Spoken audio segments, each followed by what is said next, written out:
You are not putting that dog down until you tell me why he still wears my soldier's name." The old man's voice was quiet, but it stopped every hand in the treatment room. A stainless steel tray gleamed beneath the cold fluorescent lights, and on it rested a capped syringe beside a clipboard marked Final Authorization. Behind a thick glass door, a retired Belgian Malinois lay on a gray rubber mat, his dark coat faded around the shoulders, his muzzle silver with age. The name printed across the kennel card was Ranger. The animal did not lift his head when the technician adjusted the blinds. He did not react when a cart rattled past in the hallway. Only his breathing moved him, slow and uneven, beneath the harsh white light. Dr. Laura Bennett stood near the examination table with her pen suspended above the signature line. Across from her, Tyler Brooks glanced at the wall clock. It was 2:08 in the afternoon. The inspection team would arrive in less than an hour, and he wanted the matter settled before they stepped through the front doors of the Virginia Military Working Dog Retirement Center. "Sir, this area is restricted," Tyler said. His voice carried the polished patience of a man already tired of repeating himself. "You need to return to reception." The stranger did not move. He was tall despite the bend in his shoulders, dressed in worn jeans, brown work boots, and an olive field jacket bleached nearly gray at the seams. One hand rested on a wooden cane. The other held a weathered envelope and an old leather dog leash, its brass clasp dulled by years of handling. Rainwater clung to the shoulders of his jacket. Outside, wind pushed wet leaves across the parking lot and tapped bare branches against the windows. "My name is Daniel Mercer," he said. "I came for Sentinel." Tyler looked toward the kennel card, then back at him. "There is no Sentinel here." Daniel's pale blue eyes remained fixed on the dog behind the glass. "That is what you call him now." Dr. Bennett lowered her pen. Something in the old man's tone made the room feel smaller. Tyler stepped between Daniel and the door. "Ranger served 12 years. He has chronic pain, severe anxiety, and a documented handling incident. 3 days ago, he knocked down a staff member who tried to remove that collar. The review board approved humane euthanasia." Daniel's gaze shifted to the wide leather collar lying inside the kennel beside the dog's front paws. The leather was cracked. A small metal tag disappeared beneath a second stitched layer. "He did not attack anyone," Daniel said. "He protected the collar." Tyler gave a thin, disbelieving smile. "You got all that from standing in the doorway?" Daniel placed the envelope on the steel counter. It landed without force, but the sound carried through the silent room. "I got it from knowing him before your computer did."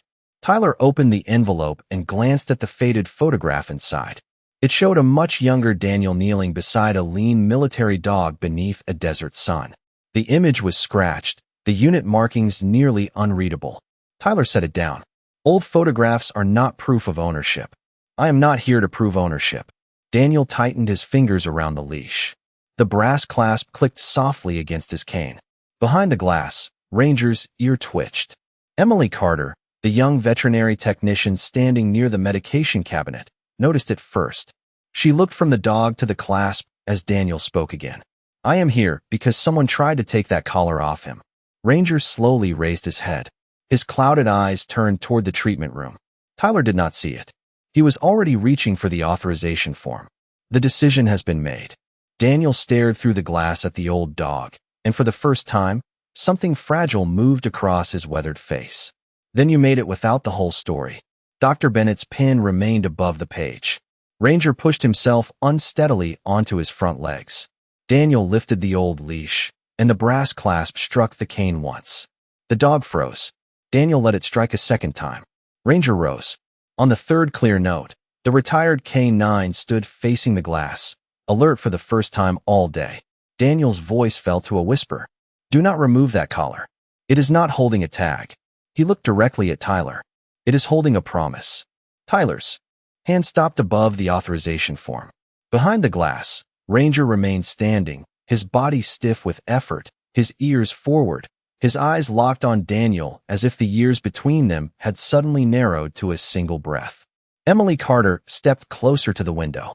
She had worked with retired military dogs long enough to recognize fear, pain, and confusion, but this was different.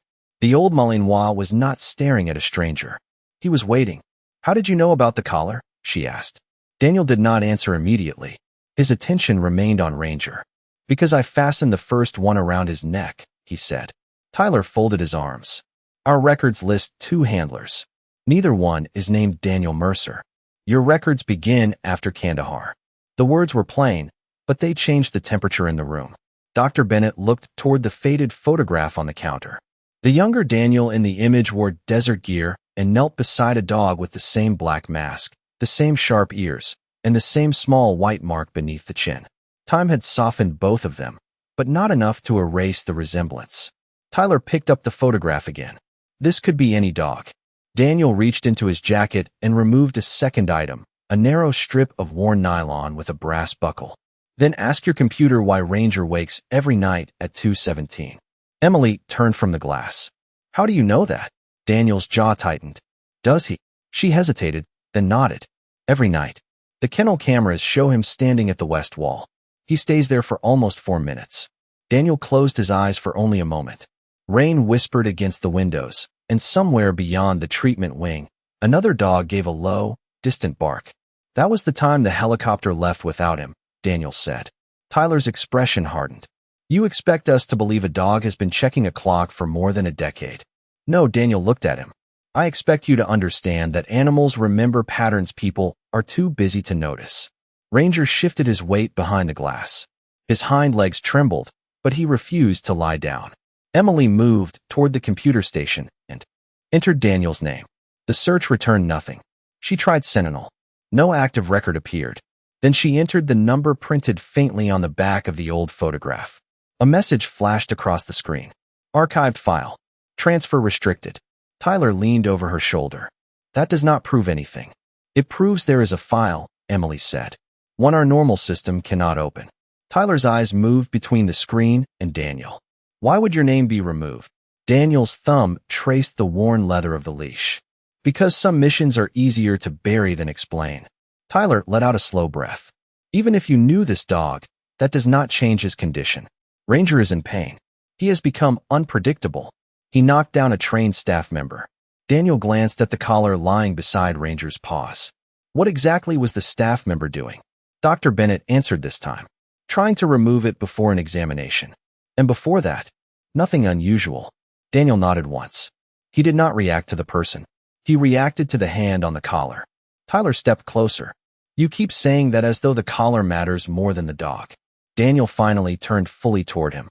His pale eyes were calm, but the grief behind them was old and deep. That collar may be the only reason he believes someone is still coming back. Emily looked again at the camera log on the screen. 2:17 every morning. West wall. For minutes. The same direction. The same weight. Who was supposed to come back? She asked. Daniel's fingers tightened around the brass clasp until the metal pressed white into his skin. A transport bird carrying 3 men, he said. One of them was me. Tyler stared at Daniel for several seconds, then looked toward Ranger as though the dog might expose the old man's story as a lie. There is one way to settle this, he said. Emily turned from the computer. What are you doing? A controlled recognition test. Tyler crossed to the wall panel and pressed the intercom button connected to the kennel. His voice carried through a small speaker above the glass. Ranger. The old Malinois did not move. Tyler called again, louder this time. Ranger, stand. The dog remained fixed on Daniel. Only the steady rise and fall of his chest broke the stillness. Tyler glanced back with a tight smile. Old dogs ignore commands. That is not recognition. Daniel's expression did not change. That is not his name. Tyler released the button. Then prove it. Dr. Bennett stepped forward. Tyler, this animal is already under stress. No one is entering the kennel. We are observing through glass. He looked directly at Daniel. You said his name was Sentinel. Call him. Daniel lowered his gaze to the leather leash in his hand. The brass clasp had stopped moving. For a moment, the treatment room held only the soft hum of the ventilation system and the rain ticking against the high windows. Then Daniel spoke. Sentinel. The word was barely above a whisper. Ranger's ears lifted. His head tilted by a fraction. Emily drew a quiet breath. Tyler pressed his lips together. Coincidence. Daniel did not look at him. Sentinel. Eyes. The dog's clouded gaze found Daniel's face and held there. His body seemed to gather itself around the sound, as though an old door had opened somewhere inside him. Tyler stepped closer to the counter. Dogs respond to tone. Then use the tone, Daniel said. Tyler's jaw tightened. He reached for the collar through the secure transfer slot beside the kennel door. Dr. Bennett caught his wrist. That is unnecessary. The collar triggered the incident. If he truly knows the dog, he should be able to control the response. Tyler pulled on a pair of protective gloves and slid his hand through the narrow opening. Ranger's attention shifted instantly. The fur along his shoulders lifted. A low warning sound rolled through the glass. Daniel's cane struck the floor once. Leave it. Ranger stopped. Tyler froze with his hand inches from the cracked leather. Daniel's voice remained calm. Bring your hand back slowly. Tyler hesitated, then withdrew. The warning ceased. Emily looked at Daniel with growing disbelief. He listened to you. He listened to the command.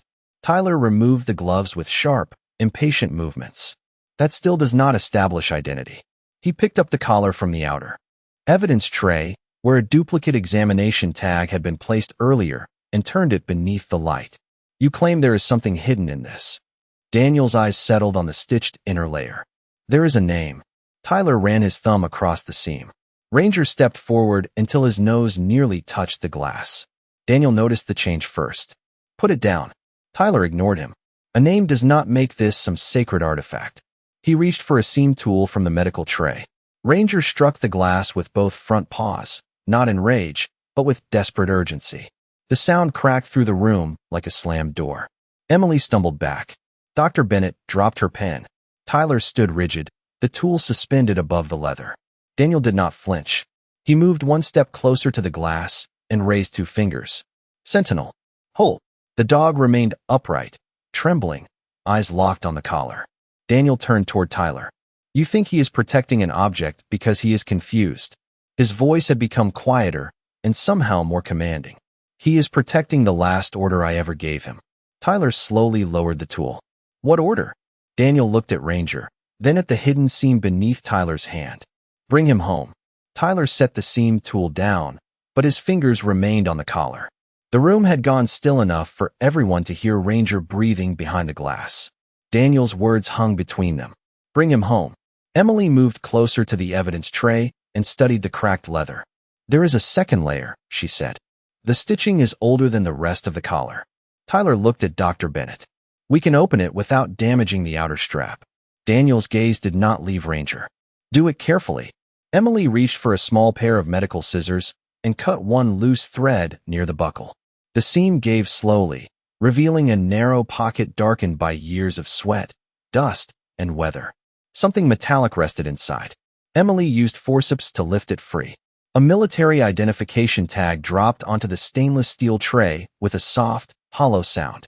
Ranger's entire body tightened. Daniel's hand closed around the top of his cane. Emily turned the tag beneath the light and read the name stamped into the metal. Sergeant Ethan Cole. Tyler frowned. That is not your name. No, Daniel said. It is the name of the man Sentinel was ordered to find. Dr. Bennett looked from the tag to the dog. Why would it be hidden inside the collar? Daniel's eyes shifted toward the rain-streaked window, and the treatment room began to fall away from him. The fluorescent hum became radiostatic. The clean scent of disinfectant became wet stone, cold mud, and aviation fuel carried through mountain air. He was no longer an old man leaning on a cane. He was 40 years younger, kneeling beside Sentinel beneath a black Afghan sky while wind drove dust against his goggles. A transport helicopter circled somewhere beyond the ridge, its rotor beat fading in and out behind the storm. Sergeant Ethan Cole had disappeared during the evacuation of an isolated observation post. His last transmission had been broken and weak. He was injured, separated from the team, and somewhere inside a maze of narrow ravines where satellite signals failed. Daniel remembered fastening a tracking light to Sentinel's harness. He remembered holding the dog's face between both hands. Find Cole, he had ordered. Bring him home. Sentinel had stared at him for one silent second, then vanished into the darkness. The memory shifted. Daniel waited near the extraction zone as minutes stretched into an hour. The helicopter could remain only until the weather closed the pass. The crew chief kept pointing at the sky. Daniel kept looking toward the ravine. Then Sentinel emerged alone. His paws were coated with pale mountain dust. His harness was torn. In his mouth, he carried Ethan Cole's identification tag. Daniel had taken it as an answer. The helicopter lifted without the dog because Sentinel turned back toward the ravine before Daniel could reach him. Daniel had shouted his name into the rotor wash until the mountains swallowed the sound. The treatment room returned in pieces. Steel tray. White light. Rain. Ranger behind the glass. Daniel's face remained composed, but his voice had lost some of its strength. He came back with that tag, then returned to search again. Emily looked at the names stamped into the metal. Did Sergeant Cole die? That is what they told me. Tyler picked up the archived photograph and studied the faint number on its back. Then why was this hidden? Daniel looked at him. Because I was evacuated before Sentinel returned. I woke up 3 days later in Germany. By then, the mission report had been sealed, the dog had been reassigned, and Ethan Cole was listed as missing. Ranger lowered his head but did not lie down. His eyes remained fixed on the tag. Dr. Bennett spoke softly. He has been guarding it all this time. Daniel nodded. Not the metal. He looked through the glass at the old dog waiting on tired legs. The man. Emily carried the identification tag to the computer station and entered Ethan Cole's full name. The first search returned an inactive personnel record with most fields hidden. A second search through the medical archive produced a different result. She leaned closer to the screen. Daniel, she said, Sergeant Cole was not declared killed in action. Tyler stepped beside her. What does it say? Emily read slowly. Missing during recovery operation. Later located alive. Transferred for treatment under restricted status. Daniel did not move. For a moment, even his breathing seemed to stop. Alive. The word came out rough and small. Emily nodded. That is what the record says. Daniel looked through the glass at Ranger. The old dog had lowered himself onto his front legs, but his eyes remained fixed on the metal tag in Emily's hand. Daniel had carried one version of that night for more than 40 years. Sentinel had returned alone. Ethan's tag had been in his mouth. The helicopter had lifted before the dog came back a second time. Every official answer afterward had been brief, sealed, or incomplete. Daniel had believed the silence meant failure. Now the silence had opened, and something impossible stood behind it. Tyler scrolled through the restricted entry. There is no recovery detail, no unit report, no contact information. Try the operation number, Daniel said. Emily entered the faded code from the back of the photograph. A new folder appeared, divided into 2 records. One carried Daniel's name. The other carried Sentinel's service number. Between them was a locked file labeled Black Ridge Recovery. Emily clicked it. Access denied. Tyler shook his head. We are not getting into a classified archive from this terminal. Daniel moved closer to the screen. Look at the dates. Emily compared the entries. Sentinel had been transferred 3 days after Daniel's evacuation. Ethan Cole had been recovered 1 day after that. Daniel's face tightened. He found him. Dr. Bennett glanced toward Ranger. Then why did the dog return with the tag? Daniel looked at the worn metal in Emily's hand. Because Ethan could not travel with it. Or because Sentinel needed proof he had found him. We trained signals for situations where radios failed. His thumb moved over the brass clasp of the old leash. A glove meant wounded. A helmet strap meant trapped. A tag meant located. Tyler's expression changed, but only slightly. You said you believed the tag meant he was dead. I was young. I was injured. The aircraft was leaving. I saw what I expected to see. Rain struck the windows harder, driven sideways by the wind. Emily searched the transfer records again and found a handwritten note attached to Sentinel's reassignment. Returned to extraction point without handler. Refused food for 2 days. Repeated westward orientation at 0217. She read it aloud. Daniel lowered his head. The same hour. The same direction. The same weight. Ranger had not been confused. He had been keeping a pattern alive.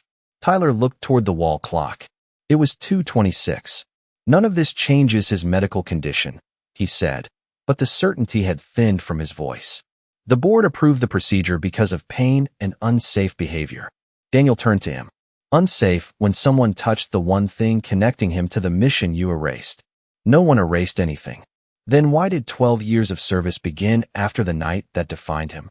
Tyler had no answer. Emily opened another archived note. This one had been written by a veterinary officer during Sentinel's first transfer. Retained strong response to original handler commands. Do not. Remove inner collar insert. Daniel stared at the sentence. They knew. Dr. Bennett stepped away from the authorization form. At least someone did. Tyler looked at the inspection schedule taped beside the door. The review board will not accept fragments from restricted files. Daniel lifted the old leash. Then let me into the room. Dr. Bennett studied him. Without a barrier? Without a leash? Without medication? Tyler shook his head at once. Absolutely not. Daniel faced Ranger through the glass. He crossed 3 miles of mountain terrain to find a man everyone else had lost. His voice settled into the calm weight of command. I can cross 12 feet of tile to find him. Tyler moved between Daniel and the kennel door. You are not entering that room, he said. The review board classified Ranger as a handling risk, and I am responsible for every person in this building. Daniel rested both hands on the top of his cane. Then be responsible for the whole truth. The wall clock clicked to 2:31. Outside, tires hissed across the rain-darkened parking lot. The inspection team would arrive soon. Tyler glanced toward the front windows, then at the unsigned authorization form. His face carried the pressure of schedules, budgets, and decisions already reported as complete. The procedure remains approved, he said. Dr. Bennett turned toward him. We have new information. We have an old photograph, a damaged identification tag, and restricted records we cannot verify. We also have a direct response to original commands, Emily said. Tyler shook his head. Recognition does not eliminate chronic pain. It does not erase the incident report. Daniel looked through the glass. Ranger had lowered his head again, but he was still watching the room. What examination found the source of his pain? Dr. Bennett hesitated. Imaging showed age-related changes, but no single cause. Was he sedated before the collar was touched? No. Did anyone examine beneath it? The attempt ended when he resisted. Daniel nodded slowly. So the action that made him dangerous also prevented you from learning why he acted. Tyler reached for the clipboard. This discussion is over. He signed the first line and handed it to Dr. Bennett. She did not take it. The capped syringe remained on the tray, bright beneath the fluorescent light. Daniel stepped toward the glass. Tyler raised one hand. Stop there. Daniel stopped. You are afraid he may hurt me. I am preventing an unnecessary risk. He entered a mountain ravine for me when no one knew whether the ground ahead was safe. Daniel's voice stayed low.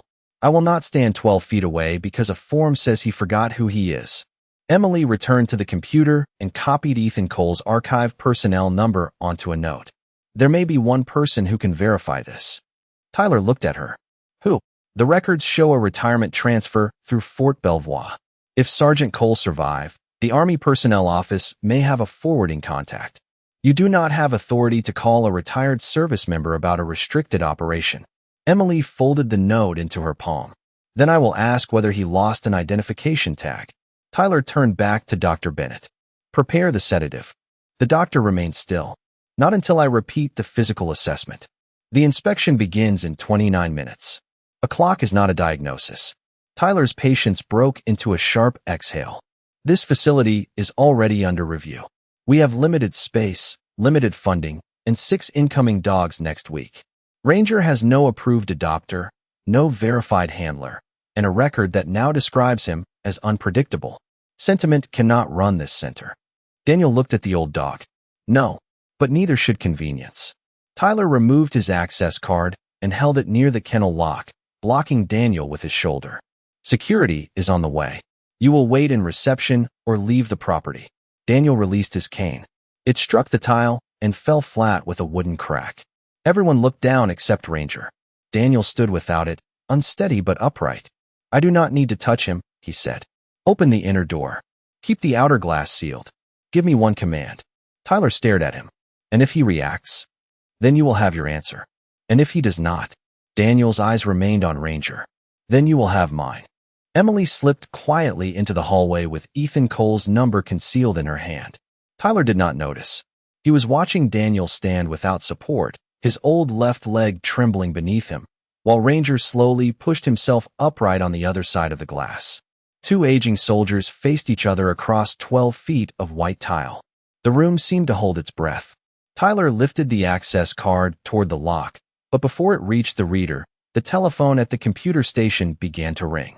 The telephone rang a second time before Dr. Bennett crossed the room and answered it. Virginia Military Working Dog Retirement Center. Her eyes moved toward Emily in the hallway. Yes, she is here. Emily stepped back inside, rainlight flashing across the glass behind her. Dr. Bennett handed her the receiver. It is for you. Emily pressed it to her ear. This is Emily Carter.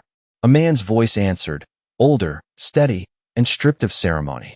You called about an identification tag belonging to Ethan Cole. Emily looked at Daniel. Yes, sir. We found it inside the collar of a retired military dog. Silence held the line for one breath. Then the man said, Is the dog's original name Sentinel? Daniel's hand tightened around the edge of the counter. Emily swallowed. Yes. The voice changed. Not louder. Heavier. Put me on speaker. Emily pressed the button and placed the receiver on the desk. You are speaking with Daniel Mercer, she said. Daniel did not approach the telephone. He stood where Ranger could see him. Who is this? He asked. Command Sergeant Major Ethan Cole, retired. The room went still. Even Tyler lowered the access card. Daniel stared at the small speaker as though the voice had crossed 40 years to reach him. Ethan, I was told you were gone before I woke up, the man said. I spent half my life believing you never made it off that ridge. Daniel's face remained composed, but his eyes shone beneath the fluorescent lights. They told me you were missing. I was, until Sentinel found me. Ranger's ears rose at the sound of his old name. Ethan continued. I had taken shelter in a narrow cut about 3 miles west of the observation post. My radio was useless.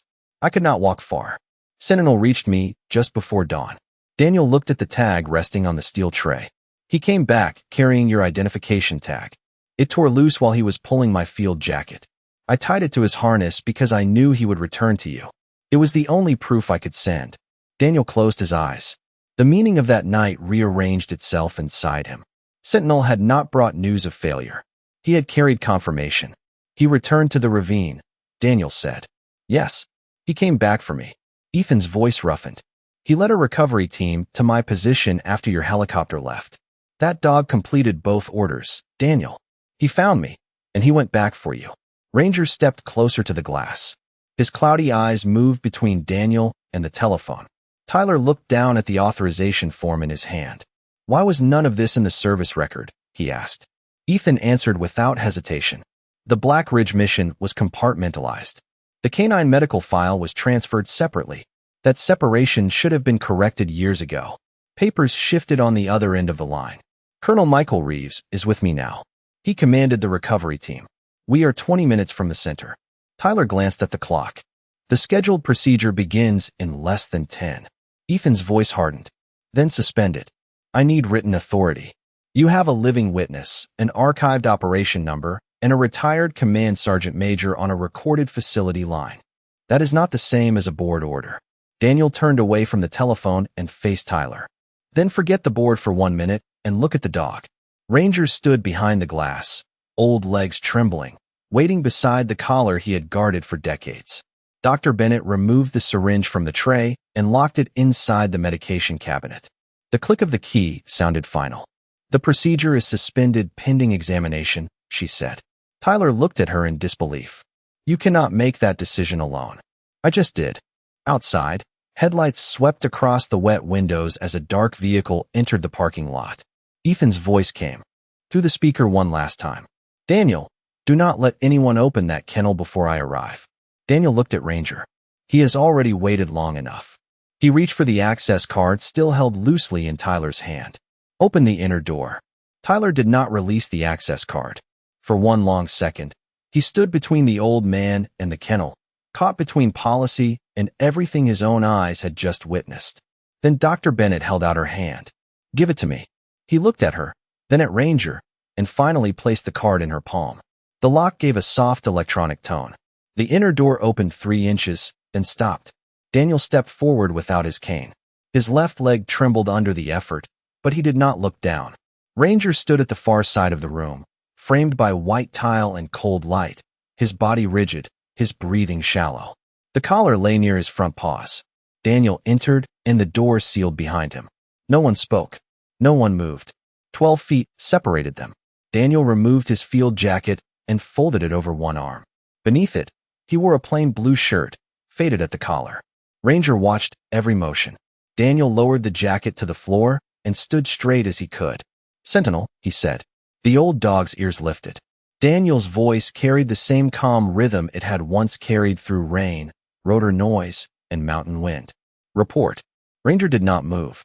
Daniel waited. The seconds stretched. Tyler's hand hovered near the emergency release. Emily pressed both palms against the edge of the counter. Dr. Bennett watched Ranger's shoulders, ready for the smallest sign of distress. Daniel remained still. He did not reach out. He did not call again. At last, Ranger took one step. His claws clicked against the tile. Then another. His hind legs faltered, but he steadied himself and continued. The room seemed to shrink around the sound of each slow step. When Ranger reached the center, he stopped. Daniel's face changed. Not much, just enough for the years to fall away from his eyes. Ranger looked up at him, searching the lined face for the man who had once knelt beside him beneath a black sky. Daniel raised his right hand to his brow. Ranger sat, his back straightened despite the pain. Then, with visible effort, he lifted his right front paw and held it beside his muzzle. Emily covered her mouth. Dr. Bennett lowered her eyes. Tyler's shoulders sank as if something inside him had finally given way.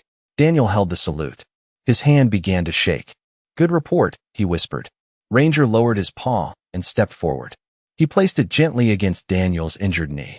Daniel's breath caught. The leash slipped from his fingers and landed softly on the floor. Ranger pressed his muzzle into the old man's shirt.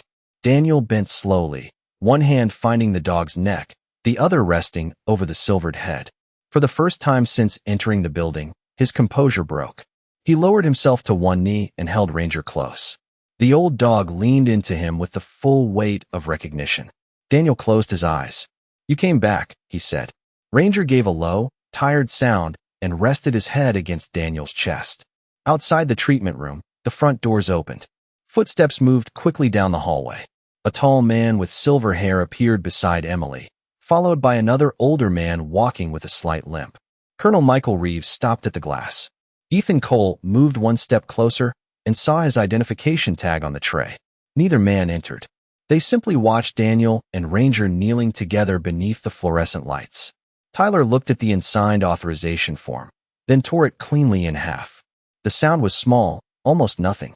Yet in that room, it carried like the end of an order that should never have been given.